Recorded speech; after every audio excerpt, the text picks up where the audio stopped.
Good afternoon, guys. Danny Cuts here. This is day 4 of my 30-day video challenge.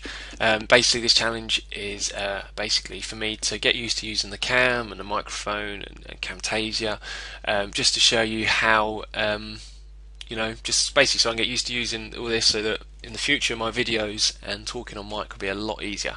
Basically, this is the Warrior Forum. I'm a member here. I've been here for 2006 or 6 years. I don't post on here a great deal anymore because it's, quite frankly, full of shit, most of it. But some things, it's quite good just to have a chuckle about. Laugh at some people giving wrong advice and whatnot. What I'm going to talk to you today about is offline marketing and SEO, and some lessons I've learned in the past.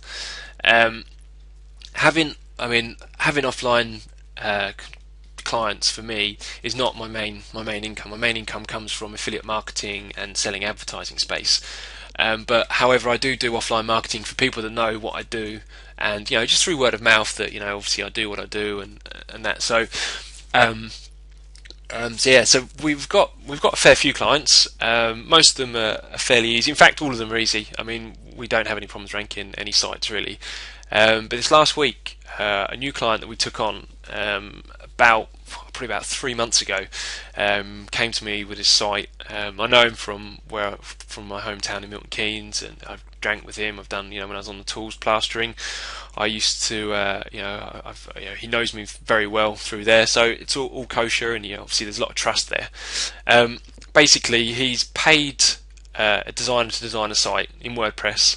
And then paid an SEO guy to SEO it, and I said, "Oh, fine, we can use our software to track your site for you." I wasn't going to sell him anything. I had no interest in pitching to him or anything like that. It was just, I'll send you a report every month, automated, just to show you how your site's ranking.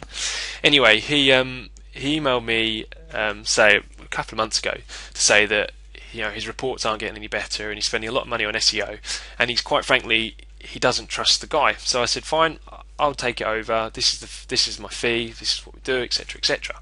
Anyway, I went through, sorted the site out.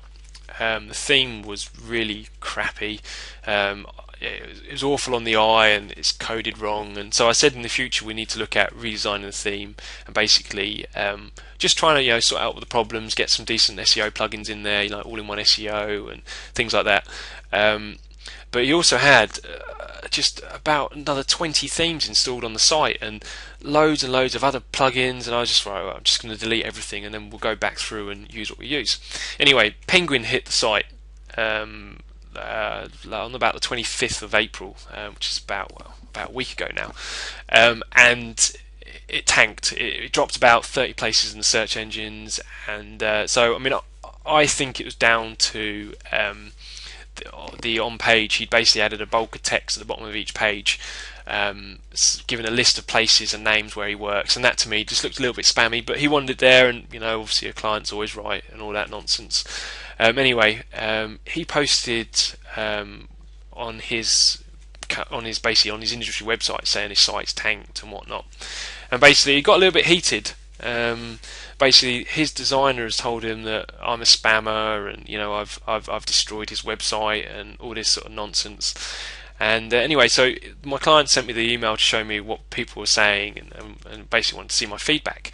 Well, I did research on the site and looked at the links that were being built to the site, and we didn't take over the site until say, I think it was February, and it was probably March.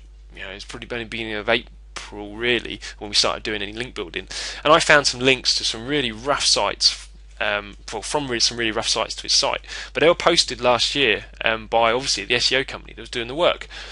And so I was being basically tarnished with the same brush, the black hat and spam, and that really annoyed me.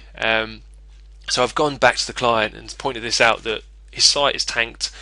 The reason why I think it was because the bulk text and keyword stuffing effectively, but also there's a lot of bad links from other sites. Now, whether Google's penalising for bad backlinks or not, still nonetheless these links are crappy.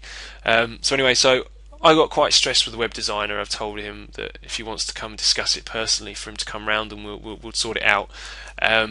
So anyway, so my client's quite happy with the results. that I've got in the past, and obviously all my other clients are all happy, so that's cool.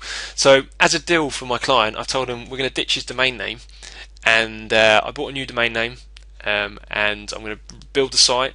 I'm going to add all new unique content, do all the backlinking, all the social media for it, and he will then effectively have a new site where we can trust the content, and obviously the backlinks and the history. So we know basically he's not been participating in any link programs or any spammy blogs or anything. So we know it's completely fresh, completely unique. It's going to take a while to get, it's going to take a couple of months probably to get it in the search engines properly ranking on the first page. But at least then I know what's wrong. So this goes on to just one lesson I've learned. When you take on a client, just try and get a domain name that you know is safe. They may have a domain name which is XYZ widgets. Maybe you should look at buying another domain name, building a site for that, and then directing their traffic through that site. Just so you've got some control there, because it's frustrating and annoying when things happen, and if you have no control over it. This site I've bought a generic name, a place, and then so the place where we live in Milton Keynes, and the niche is a such and such niche. So I've bought MK and then the niche.com.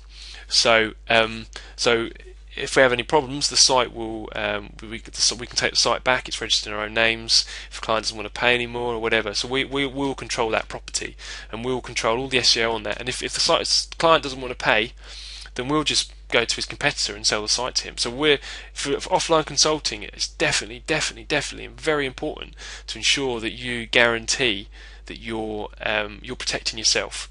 And that's just one lesson I've learned this week from offline consulting. It's just, also just check out your client before. Make sure they haven't had any bad domain things. It's going to come back to you, and we're all going to get tarred with the same brush of being spammers and black hatters, even though everything we do is all legitimate and all white hat. Just be very careful about it, and just be careful and protect yourself, really. So that's all for today's video. Sorry it's been a bit of a rant, but that was all kicking off for me last night. If you'd like to see more about what we do, see about the affiliate stuff we target and the projects we're involved in, then head over to dannycuts.com. That's our blog. You'll see some recent posts and reviews and products that we're doing, and we also release quite a bit of smart information and stuff about how we run our business. So, thanks for watching the video.